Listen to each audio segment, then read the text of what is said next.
Buenos días, Inge. Buenos días, Inge. Buenos días, Inge. Buenos días, Inge. Hola, buenos días a todos. Vamos a dar inicio a la clase del día de hoy. ¿Me dan un minutito, por favor?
Muy bien, vamos ahora a hacer la revisión de la práctica número 1, que consultarles a todos ustedes que si han resuelto o no han resuelto la práctica número 1.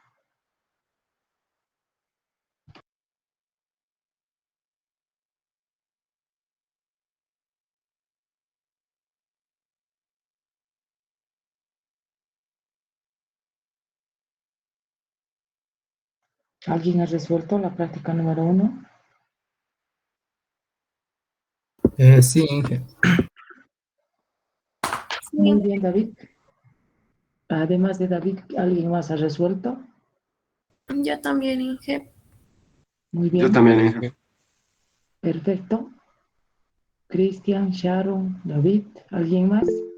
Yo la mitad nomás, Inge. Yo también, Inge. Ok, Yo también la mitad, Inge. vamos entonces ejercicio por ejercicio y vamos a ir viendo sus dificultades, por favor. A ver, en el primer ejercicio, ¿qué dificultad han tenido?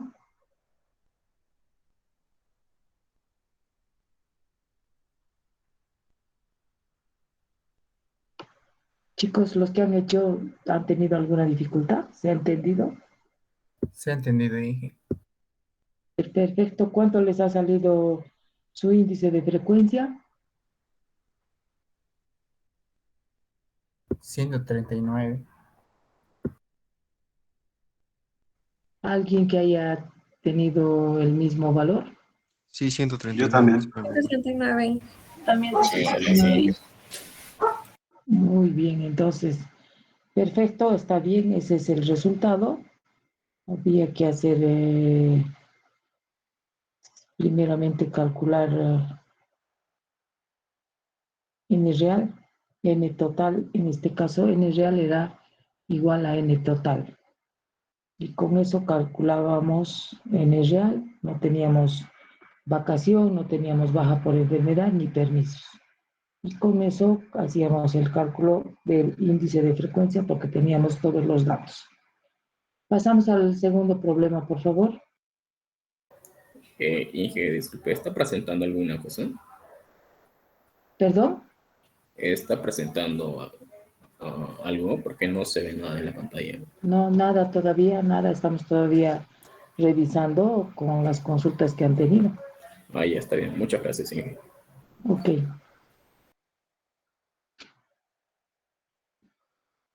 En el segundo problema, chicos,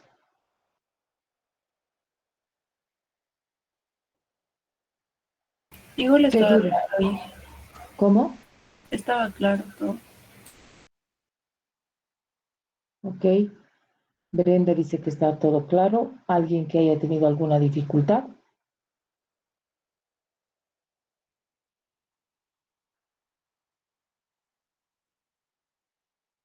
Los que han resuelto, ¿cuánto han sacado su N total? 7, Elena. Perdón, 7, ¿cuánto? Elena, Inge. 7, Elena. N total. A ver, Brenda, ¿cuánto sacó N total? Mi N total me salió 109.800 y el N real 102.352.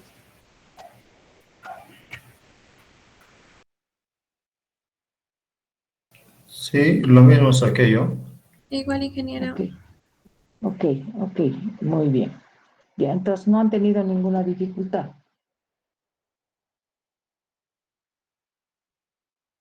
Chicos, les estoy preguntando, por favor. No, Inge. Gracias.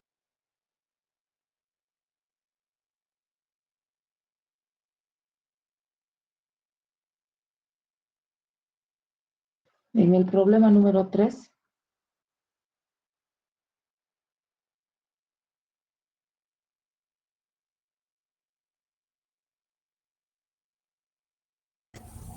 La parte de la invalidez total de dos de los accidentados tienen invalidez total. ¿Esa parte era solo 6.000 o tenía que hacer los 12.000 por los dos? a ver, ¿cuál es la pregunta, por favor? A ver, de nuevo.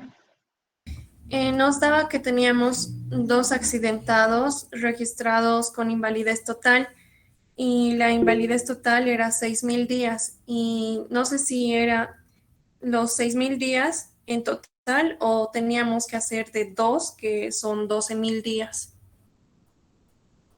A ver, voy a ver un cachito el problema.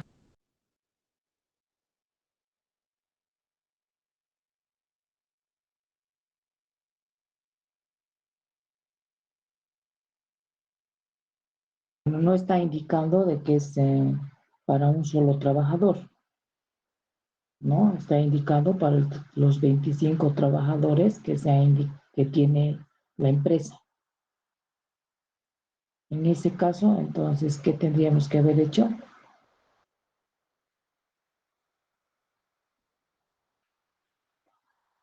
A ver, si repasamos lo que dice la condición, la recomendación es de que en caso de que un trabajador tenga múltiples lesiones y los cargos de tiempo superen los 6.000 para ese trabajador, entonces no podríamos nosotros considerar que ese cargo de tiempo supere el tope máximo que es por fallecimiento o muerte del trabajador y que alcanza a las 6.000. Entonces, en este caso, no estamos hablando de un solo trabajador. Se habla de toda la empresa y en la empresa hay 25 trabajadores, ¿ok? ¿Ahora se entiende? Está bien, ingeniera, sí. ¿Algo más con el problema 3?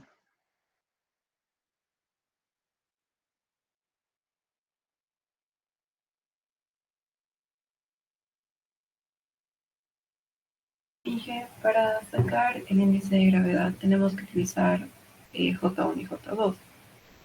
Y J1 y J2 lo mantendríamos en días o hacemos el cambio a jornada suponiendo que por día hay una jornada. La jornada es un día.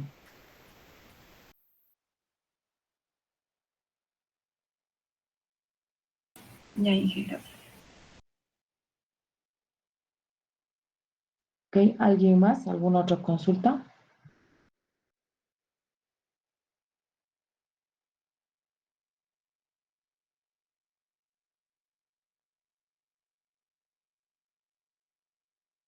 Pasemos a al problema 4, por favor.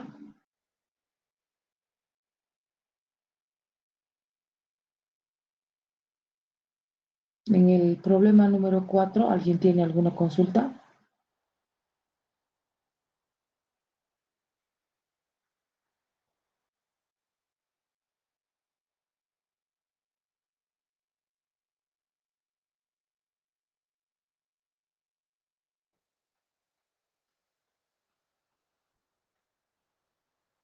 ¿Hicieron el problema 4?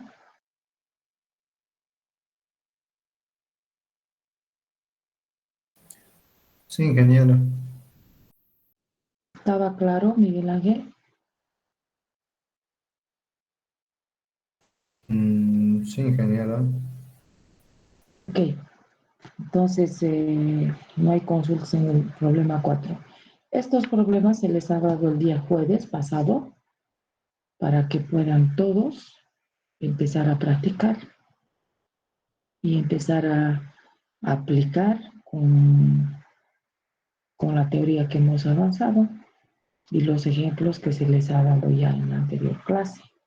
Entonces, es bueno que hagan para aprender, para saber ubicarse y de a poco ir avanzando y comprendiendo por qué no son difíciles estos problemas. La aplicación de las fórmulas son sencillas, solo es que hay que entender y aplicar la teoría. Solamente eso, ¿no?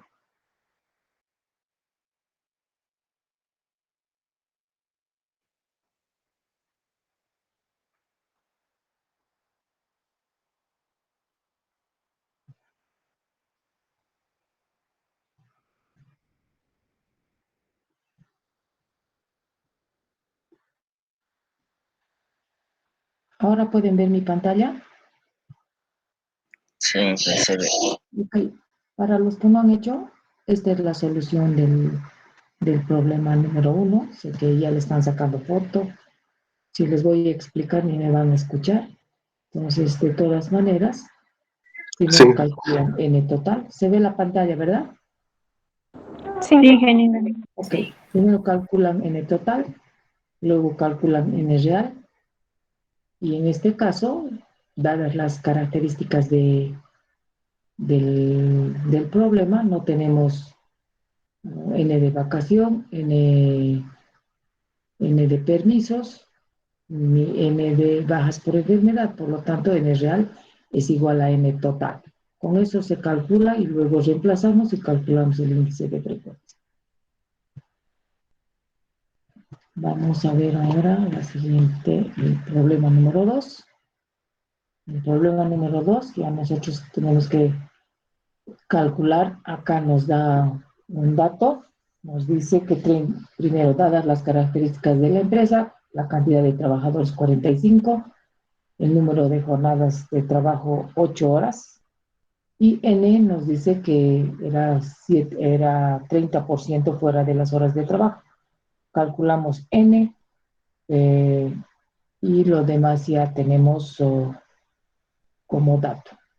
Calculamos primero N total, hacemos referencia al tiempo que nos están indicando, calculamos N total, tenemos el promedio de años de trabajo que tienen los trabajadores, con eso calculamos N de vacaciones, luego calculamos N de permisos, N de baja por enfermedad y luego calculamos N real, ¿no? Con toda esa información que tenemos, sacamos N real y luego reemplazamos en el índice de frecuencia.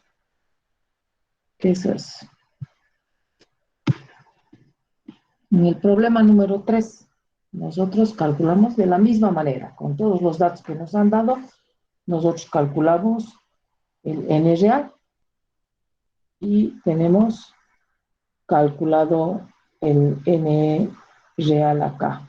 No tenemos, cuando tenemos datos para bajas por enfermedad, etcétera, entonces calculamos completo. El N real igual a N total menos N de vacaciones, horas de las vacaciones, horas de las bajas por enfermedad y los permisos también. Entonces, tendríamos que descontar. Entonces, acá no tenemos eso.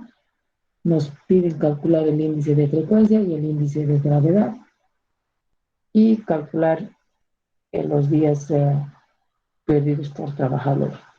Entonces, ¿qué hacemos primero? Calculamos siempre N total. Si N real es igual a N total, entonces nos facilita. Y luego reemplazamos en el índice de frecuencia. Una vez reemplazado en el índice de frecuencia, calculamos el índice de gravedad. Y en el índice de gravedad nosotros tenemos J1 más J2 por 10 a la 6 sobre N real. J1 sabemos que es 40 y el J2, lo que había preguntado su compañero y les había explicado de que era una situación en la que no se hablaba de un trabajador, sino del grupo de trabajadores de la empresa que tenía eh, el cargo de tiempo y por lo tanto eso multiplicábamos y teníamos ese valor. Y que ahí tenía, pero dice, dos de los accidentes registrados causaron invalidez total. Invalidez total creo que es 6.000. No, pero estamos diciendo arriba la suma para J2. En el enunciado dice, la lesión por invalidez permanente de 2 dedos suma un total de 750 días. Y 2 de los accidentes registrados causaron invalidez. Entonces, 2 de esos que hacemos Invalidez total. referencia al cargo de tiempo, tenemos que multiplicar el valor que nos han dado por eso. ¿Ya? Yo creo que estaba mal en el enunciado, dice invalidez total. Si diría invalidez, digamos, No importa, este es referencial nomás, no estamos haciendo uso la tabla. ya, en eso estoy Esto es equivocando. referencial. Si ya les estoy dando un dato, entonces con ese dato tienen que trabajar, porque la tabla no van a tener a su disposición, ¿verdad? Para fines del ejemplo. ¿Ok? Entonces, 2 está diciendo entonces. Por eso el cargo de tiempo ya está especificado y no tienen que ir a la tabla, ¿no? No les he dicho, vayan y revisen cuánto es la carga de tiempo por este tipo de lesión o invalidez que ha sufrido el trabajador. No, aquí les estoy dando ya la información. Y en los exámenes así es. No necesitan aprender de memoria la tabla ni llevar. Y con eso calculan DPT y ahí tenemos todo, ¿no? En el problema número 4, de la misma manera, tenemos todos los datos y luego calculamos N total. Primeramente, porque aquí sí nos dan información para calcular los diferentes N's y hacer el descuento en la fórmula que tenemos. Primeramente calculamos N total, luego descontamos calculamos N de vacación, vemos N de permisos, N de baja por enfermedad y después eso reemplazamos en la fórmula de N real. Con eso calculamos el índice de frecuencia y luego calculamos el índice de gravedad. Si hemos calculado bien N real, entonces solo nos queda reemplazar y además hacer la suma, la resta y la multiplicación y la división. Y eso es todo. ¿Alguna consulta?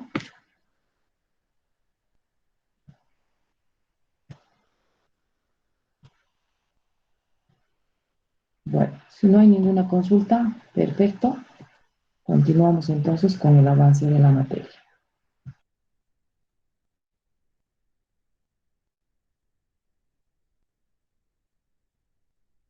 Está todo claro, se entiende. Muy bien, Jorge Luis.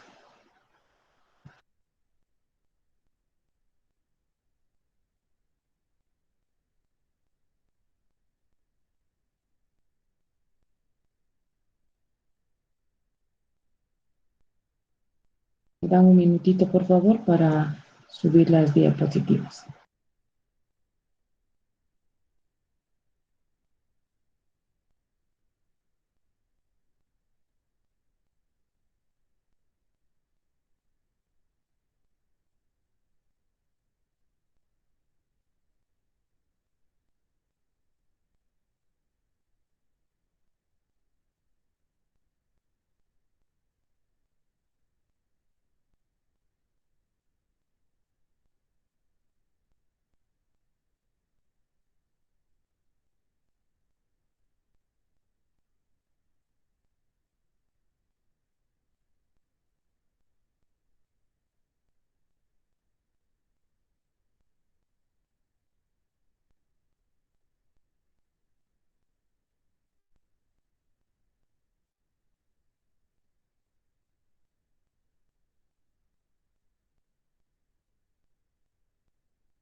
Muy bien, hoy vamos a dar inicio con los accidentes producidos por la, por el fuego. Y en este capítulo nosotros vamos a hacer referencia al siguiente contenido.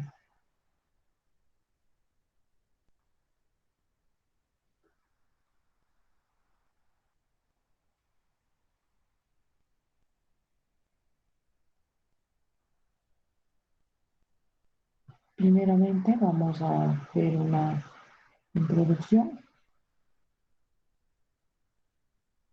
luego veremos la naturaleza del fuego, para luego hacer algunas referencias sobre las causas y orígenes de los incendios.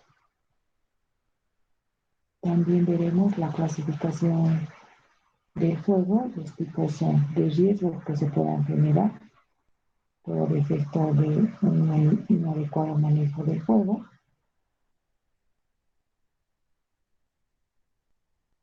Asimismo, veremos lo que representan los extintores, la simbología del fuego,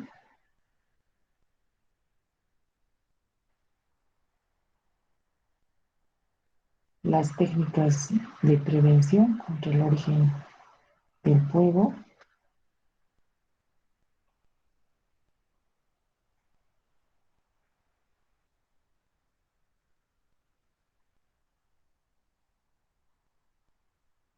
cuál es la simbología que se utiliza según la clase de fuego que nosotros tengamos, y veremos al finalizar del capítulo la reglamentación y también la señalización que se debiera utilizar en casos de los accidentes producidos por fuego.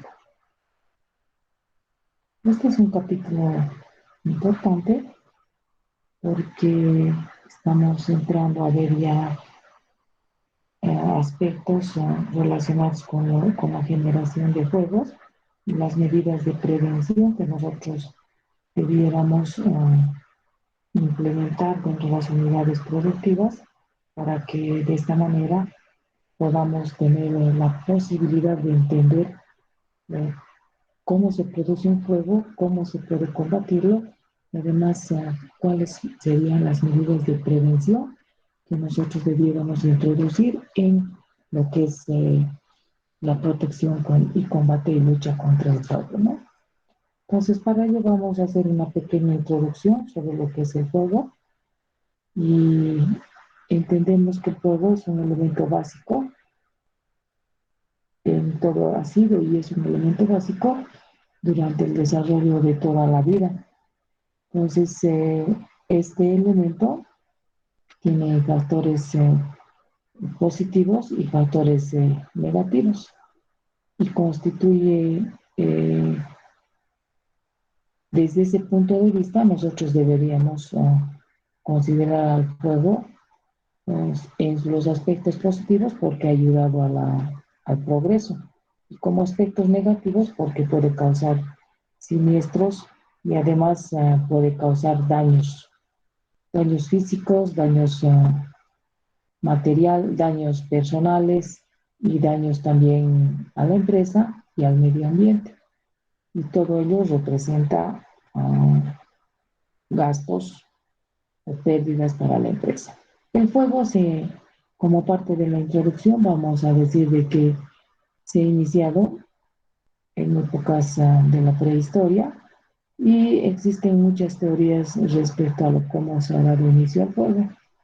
Una de ellas establece que por los primitivos de esa época necesitaban protegerse de alguna manera contra las inclemencias del tiempo, vale decir, contra el frío, y para ello, a través del sistema de fricción, empiezan a hacer que se genere una chispa y esa chispa en contacto con material combustible da lugar a lo que es el fuego. Otras teorías establecen que es a través de los rayos que caían árboles y se prendía, entonces daba la idea a los primitivos de esta época a ver la importancia de establecer que había un elemento nuevo, el fuego, en sus vidas y acercarse para poder protegerse principalmente del frío. Pero eso no podían ellos controlarlo, sino que más bien estaban a la espera de que caiga nuevamente un rayo, un árbol o un lugar donde pueda tener combustible y generarse el fuego. Esa es otra teoría también, y hay, así como hay muchas otras. Solamente como referencia estamos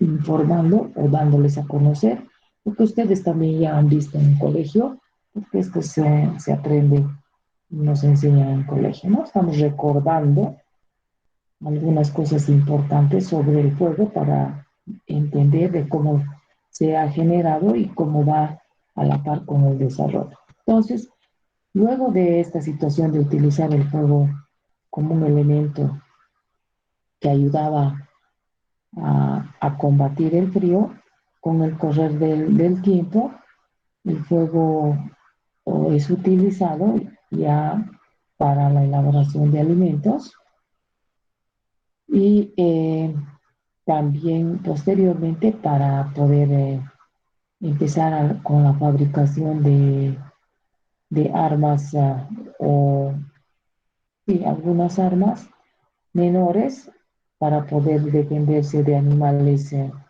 salvajes o también para poder cazar a sus o poder conseguir sus alimentos utilizando estas armas menores y defenderse también de otros grupos de primitivos que no eran del lugar y que podrían ir a atacarlos, ¿no? Entonces, contraataques también de otro grupo de personas de esa época. Entonces, bajo ese contexto es que aparece el fuego y vemos que el fuego es utilizado en diferentes cosas y también va en progreso y en entender que el fuego no solamente podría haber servido para calentar, sino también con el correr del tiempo vemos que el fuego va siendo uso en muchas cosas, ¿no? En el alimento, en uso doméstico, en la industria y en la agricultura y también en el transporte para la fabricación de todos los. Inclusive se dice que el fuego ha dado lugar a poder coadyuvar en todo lo que es el hombre y su progreso hasta llegar a los descubrimientos de otros planetas, ¿no? El estudio y descubrimiento de otros planetas. Entonces, en este contexto nosotros entendemos al fuego desde el punto de vista positivo, ¿no? Que ha ido acompañando, ha ido ayudando a las personas de todas las épocas a poder progresar. Y su uso ha sido justamente para favorecer la apariencia a proteger y ayudar en todo el progreso del hombre, ¿no? Entonces, ¿cuál es la importancia del fuego? ¿No? Ya lo hemos dicho, pero vamos a reiterar. Constituye ese elemento básico y fundamental para el desarrollo de cualquier actividad humana. Eso nos ayuda el fuego, ¿no? Entonces, sin embargo, eso es viendo desde el punto de vista positivo, pero desde el punto de vista negativo, hemos dicho, es un causante de siniestros.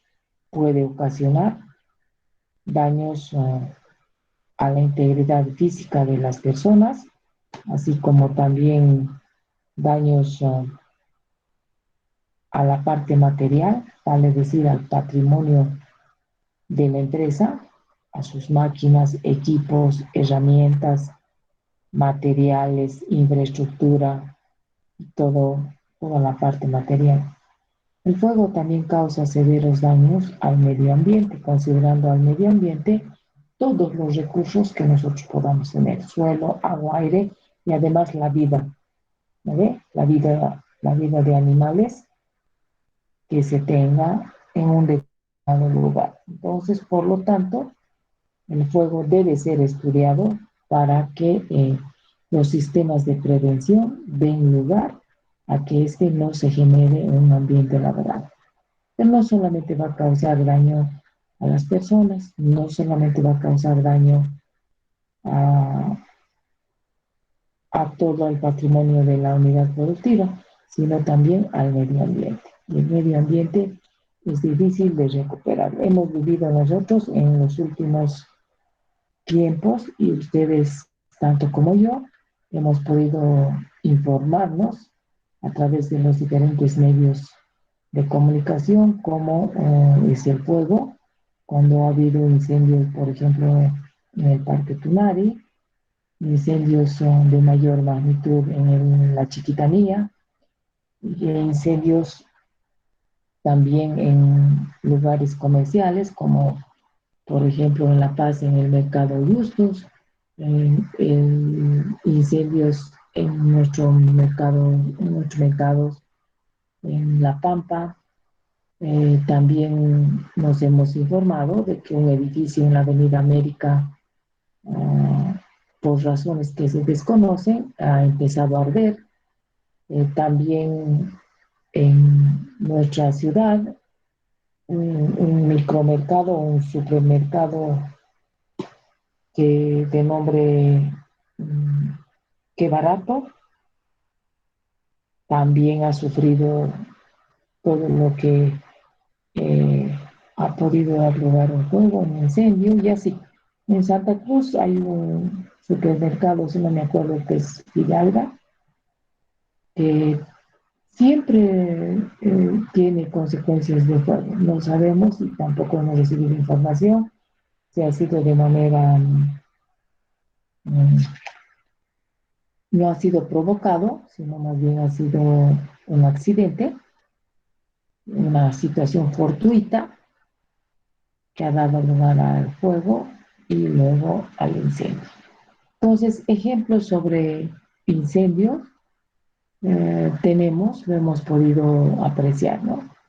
No se olviden de que en el inicio principalmente en la Chiquitanía, hemos visto que ha habido muchos fallecidos, ha habido mucha gente que ha colaborado, pero también hemos tenido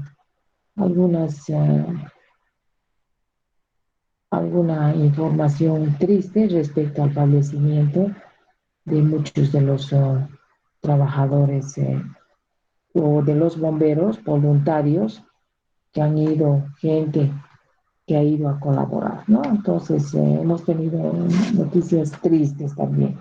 Aquí en Cochabamba también han fallecido algunos, ¿no? Por el humo o porque se les ha caído un árbol o inclusive también a ciencia cierta no podemos decir, ¿no? Es información que nos han proporcionado y nosotros asumimos que es la cierta. Entonces, es el fuego el que tiene esos dos aspectos, tanto el lado positivo como también el lado negativo. Por eso nosotros vamos a estudiarlo y vamos a entender cómo se genera para poder entrar en sistemas de prevención. Vayamos a ver ahora la naturaleza del fuego y cómo se define. Un fuego se define indicando de que es una reacción química y que ésta se produce eh, entre, entre varios elementos. Uno de ellos llamado combustible y el otro llamado comburente, que normalmente es el oxígeno del aire. Entonces, por eso se dice que los elementos que lo componen son el combustible, el comburente, la energía o el calor que necesita y además la reacción en cadena. Eso entendiendo como los elementos que lo componen y hablando de lo que es ya el tetraedro del fuego.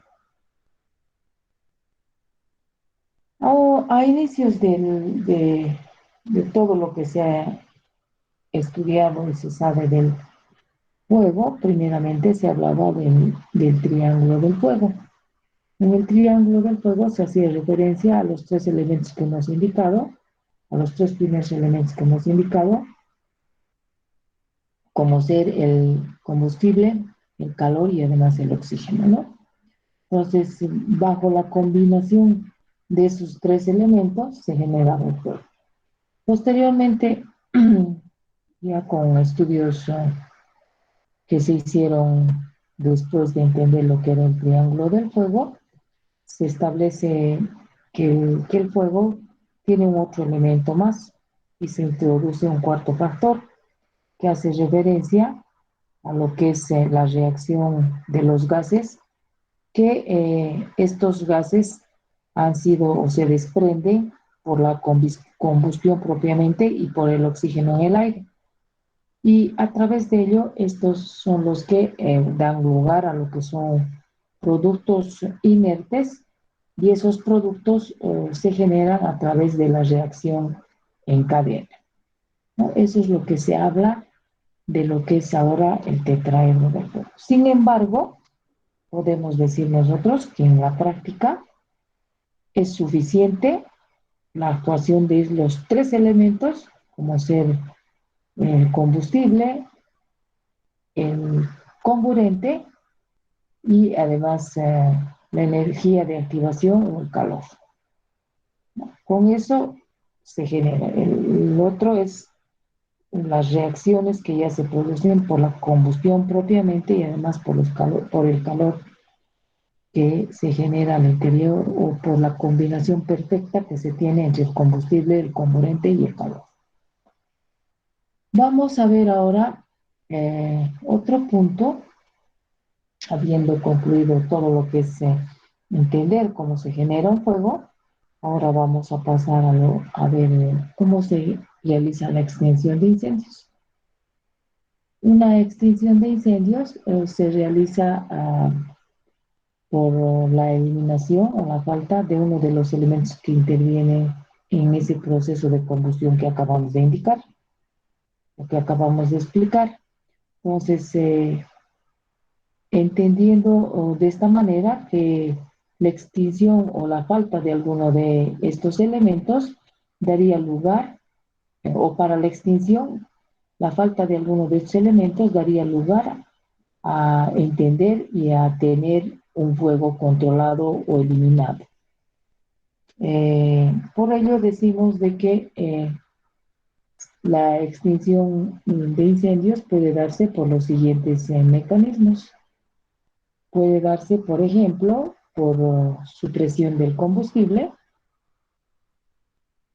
¿no? En este caso vamos a tener la eliminación del elemento combustible, o vamos a hacer que se pueda ir disminuyendo su concentración.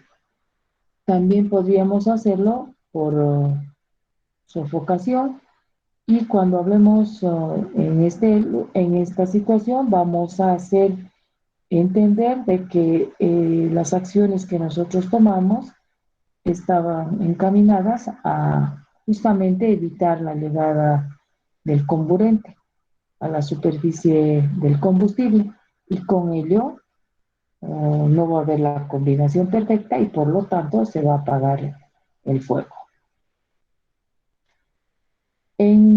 Podemos también nosotros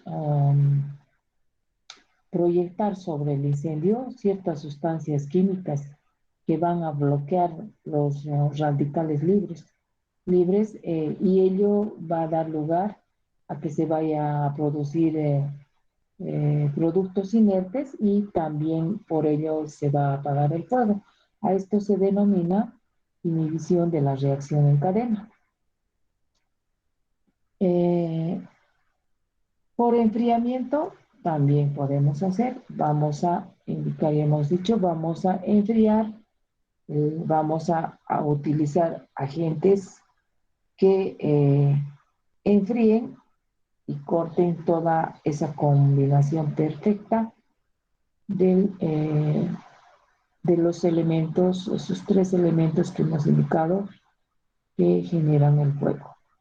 Otra forma de hacer es por modificación del ambiente, y esto va a permitir sustituir la atmósfera del aire por otra inerte.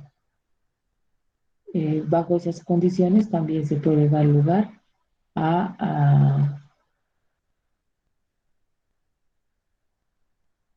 apagar el fuego o extinguir el fuego.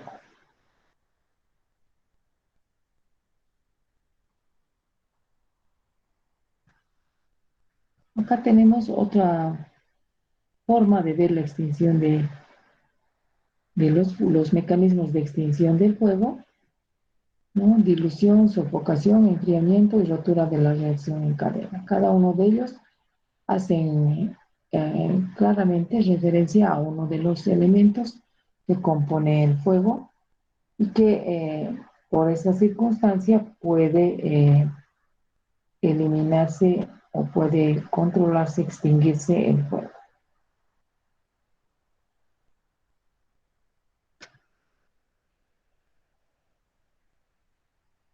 Muy bien, ahora vamos a analizar un poco uno de los elementos, y el primero que veremos es el combustible. Los combustibles se presentan en la naturaleza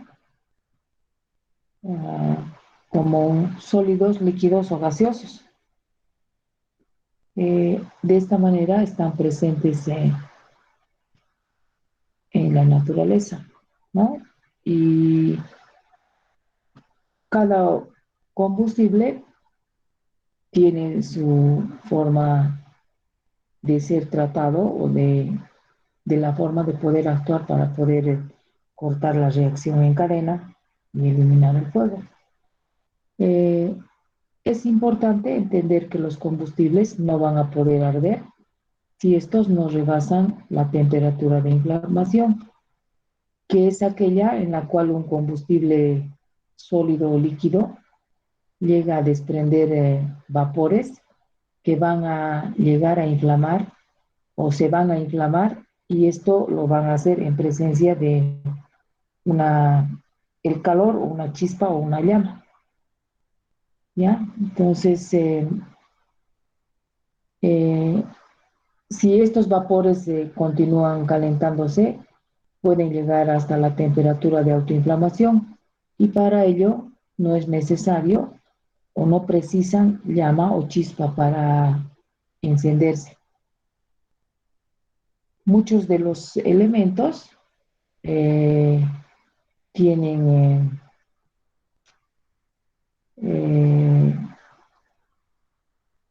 por ejemplo, sus puntos de inflamabilidad y su temperatura de autoignición, ¿no? Debemos entender claramente que cuanto más baja sea la temperatura de inflamación del combustible, es más peligroso poder realizar el manejo del mismo, ¿ya?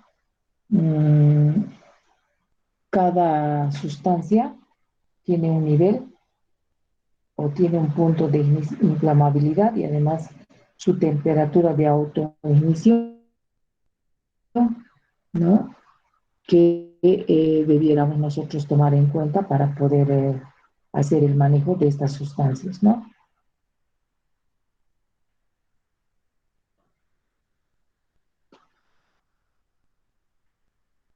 Los combustibles que pueden ser sólidos, gaseosos o líquidos, en los diferentes estados tienen una diferente forma de almacenamiento, transporte y manejo. Entonces, para cada estado de combustible se tienen que tomar las previsiones. Por ejemplo, cuando los combustibles son líquidos, se utilizan para su transporte y almacenamiento. Pueden ser tanques, cilindros, pero que estos tengan todas las medidas de seguridad. No puede haber ingreso de oxígeno, no puede estar Todos los conductos deben estar bien soldados. Hay cursos inclusive de soldadura para este tipo de almacenamiento, de transporte de combustibles líquidos, sólidos o principalmente líquidos y gaseosos, y que deben ser tomados muy en cuenta, y además que se debe cuidar cómo están fabricados, tanto en el transporte, en el almacenamiento y en la distribución, ¿no? Nosotros vemos que hay sistemas de distribución desde Santa Cruz, llega combustible, puede ser a través de cisternas o puede ser también a través de los sistemas de ductos que tenemos y que se van distribuyendo a lo largo de todo el país, ¿no? Y esos tienen que tener una garantía y una seguridad de su construcción para no tener dificultades. Si nosotros nos miramos y vemos a nuestro alrededor, vamos a ver que estamos rodeados de combustibles, ¿no? Todo lo que tenemos a nuestro alrededor puede ser combustible. Una silla es combustible, es un combustible sólido. Los papeles que manejamos o nuestros libros, nuestros cuadernos, etcétera, que tenemos, son también combustibles. Sin embargo, es importante entender que cada material combustible tiene su punto de inflamación, y mientras no llegue a ese punto o supere su punto de inflamación, no va a arder, ¿no? Sería fácil y desprende esos gases, ¿no? Porque si no, estaríamos todo el tiempo rodeados de fuego, y eso no es verdad, ¿no? Entonces estamos sí rodeados de combustible, pero que no están en una combinación perfecta entre los elementos que deben hacer el fuego.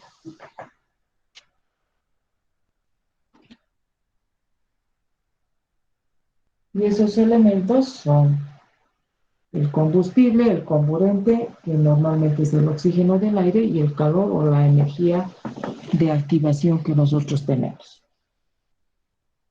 Eso en cuanto a lo que son los combustibles. Ahora vamos a ver un poco y vamos a hablar ya también sobre los comburentes. ¿Qué son los comburentes? Hemos dicho, es uno de los elementos que permiten que el fuego se desarrolle, pero una vez que se tiene el combustible a una temperatura adecuada por el calentamiento o la energía de activación o la chispa que se tiene, y entre los tres se combinan, ¿no?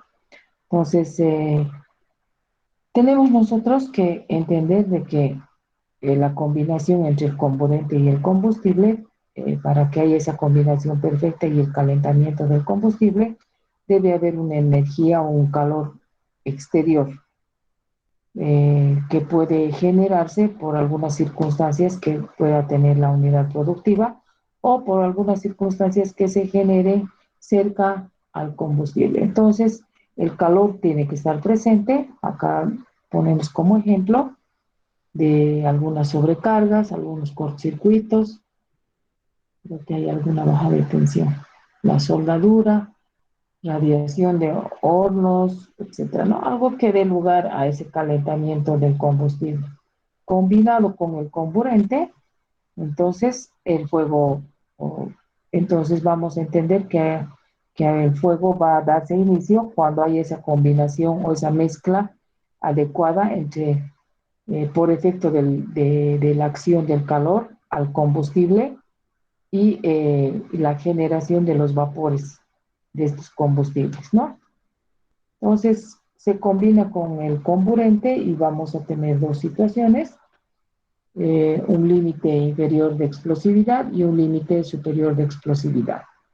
En ambos casos nosotros vamos a entender de que el fuego va a darse, solo va a ser posible la combustión de una mezcla que se encuentre en estos dos límites, que hacen referencia a la menor proporción de vapor de gas o combustible en el aire y que además es capaz de encenderse, que se va a encender por llama o chispa cuando se habla del límite inferior de explosividad, y mayor proporción de gas en el aire, eh, por encima del cual no es posible que se produzca el fuego o la ignición. Entonces, reiteramos de que solo en esos dos límites es posible que haya combustión cuando la mezcla es cabal, cuando, eh, cuando se encuentra entre esos dos límites. Si no está dentro de dos límites, no va a haber posible eso, ¿no? Entendemos que la temperatura para que se inicie el fuego tiene que ser la adecuada también, de tal manera de que haga que el combustible se caliente, genere los gases y que a través de ello, combinado con el comburente, va a dar lugar a lo que es el fuego. Existe cierto tipo de sustancias peligrosas que sin ser necesariamente combustibles en sí mismas, pueden por lo general desprender oxígeno y provocar o favorecer a la combustión. Se va a favorecer a la combustión de otros materiales con los que van a entrar en contacto, por lo que se recomienda que deben ser mantenidos alejados de ciertos materiales combustibles, ¿no? Por ejemplo, algunos ejemplos de estas sustancias tenemos aquí en la diapositiva, en la imagen, y habla de percloratos, clorito sódico, son necesariamente en realidad sustancias componentes químicas que en algunos procesos industriales o se manejan en los laboratorios, que deberíamos tomar en cuenta esta recomendación y todo lo que estamos haciendo, ¿no? Estamos diciendo que no son combustibles por sí solas, pero si están en combinación de otras, pueden favorecer, ¿no? Eso es lo importante que nosotros deberíamos tomar en cuenta. Estas sustancias tienen ciertas características que también debemos tomar en cuenta. Por ejemplo, estas reaccionan, como estamos indicando acá, tienen una reacción violenta, ¿ya? Además, pueden provocar fácilmente un fuego y también podrían provocar una explosión. Un ejemplo claro es el hecho de tener ropa que puede estar en contacto con sustancias en estado de sólido, puede ser, pero como polvo, y estos se van a inflamar fácilmente y podrían actuar con mucha violencia.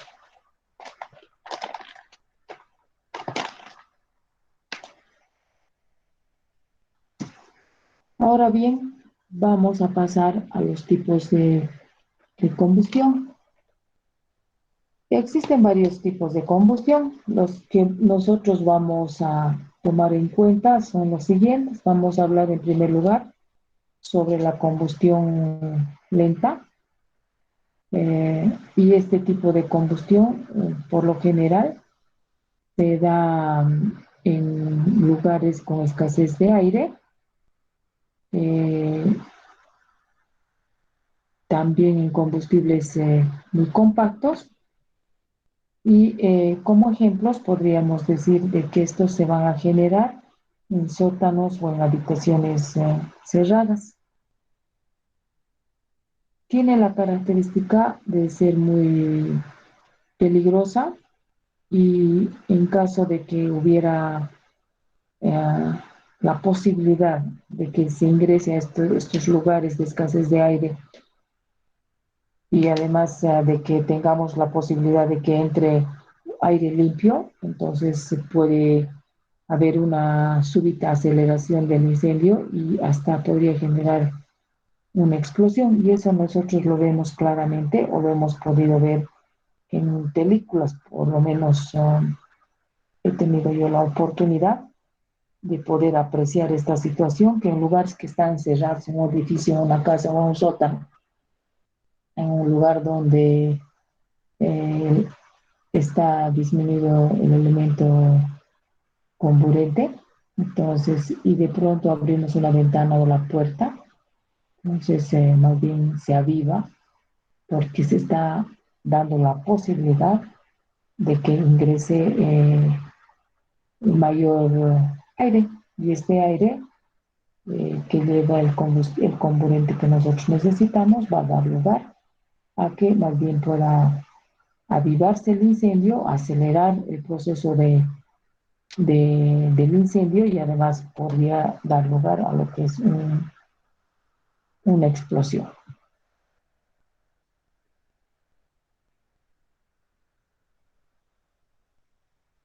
La combustión normal es aquella que ocurre cuando el fuego se produce al aire libre o con aire suficiente y además sin aporte de elementos extraños que puedan dar lugar a otra situación que no sea una combustión normal.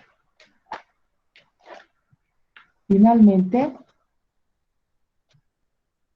la combustión rápida que se va a dar según la velocidad de propagación, y esta puede estar en función a una combustión rápida con llama y sin explosión, que puede producirse en mezclas que están enrarecidas y además con temperaturas elevadas. A eso nosotros denominamos deflagración, y una explosión que se va a producir cuando hay una mezcla de vapor, gas-aire dentro de los límites de explosividad que hemos visto del gas, y que además esto se va a generar en un recinto cerrado.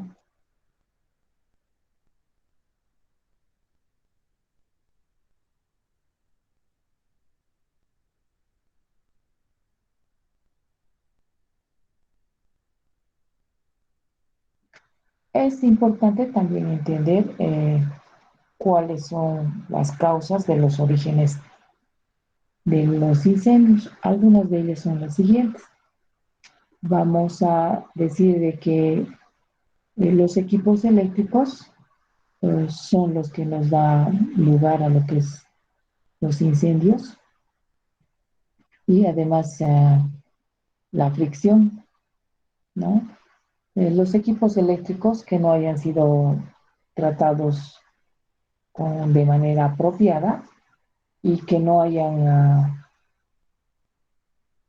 tenido la posibilidad de que el manejo de los mismos no están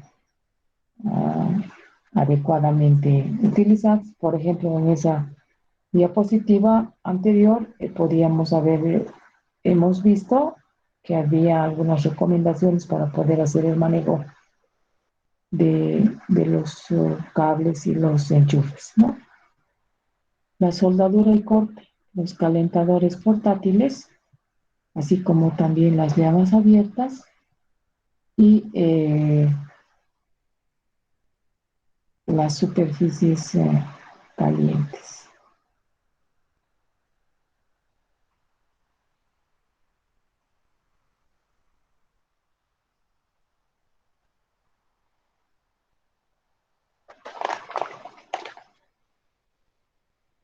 Puede darse lugar también la combustión espontánea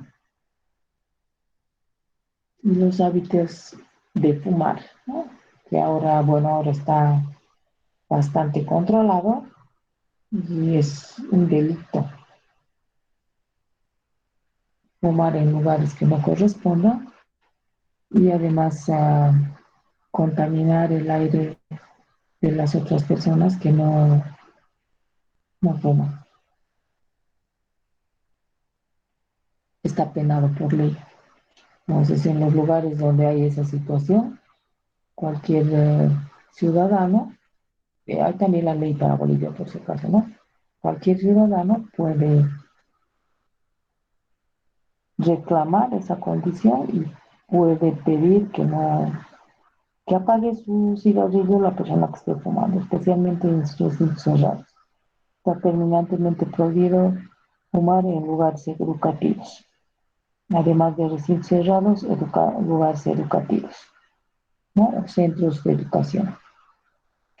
Está prohibido fumar en lugares como, por ejemplo, los cines. Y antes no era así, se podía fumar.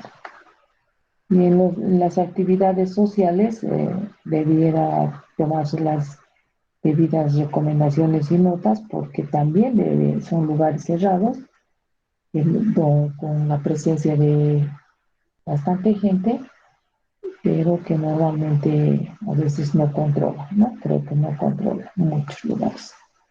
Y porque tampoco nadie, me imagino que hace prevalecer sus derechos. La electricidad estática también.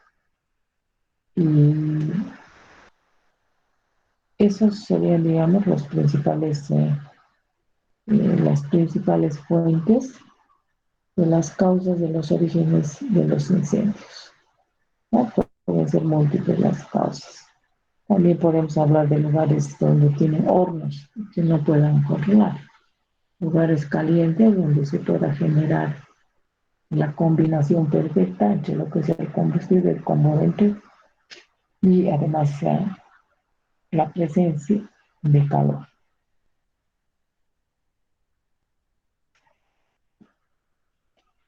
En el origen y causa de los incendios, esta diapositiva, esta imagen nos muestra a nosotros claramente la siguiente situación.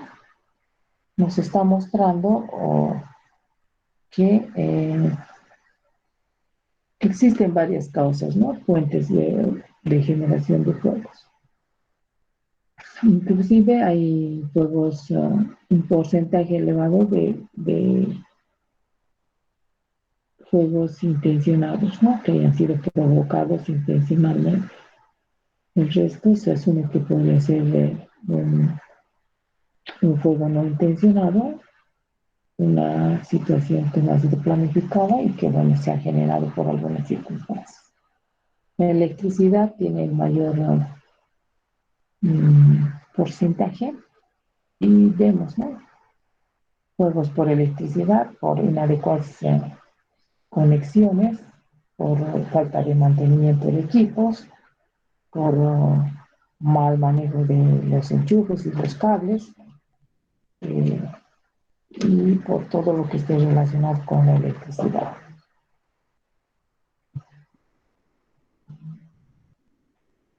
Para concluir con esta parte, vamos a hacer referencia al siguiente mensaje que dice: sin fuego no hay incendios.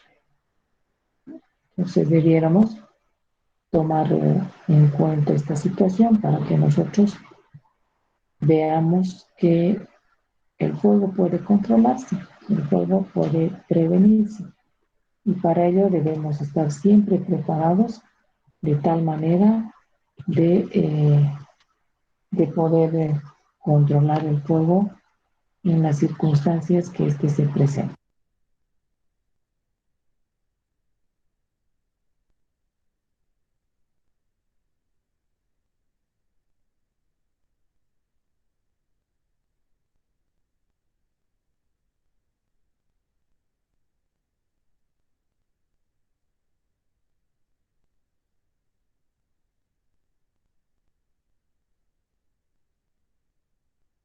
Muy bien, ¿tienen alguna consulta?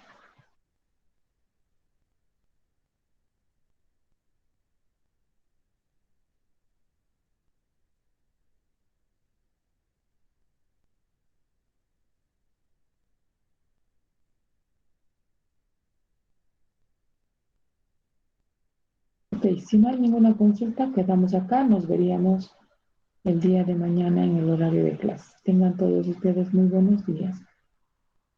Hasta mañana. Hasta mañana, ingeniera. Dije, buen día. Hasta mañana, dije. Hasta mañana. Hasta mañana, ingeniera.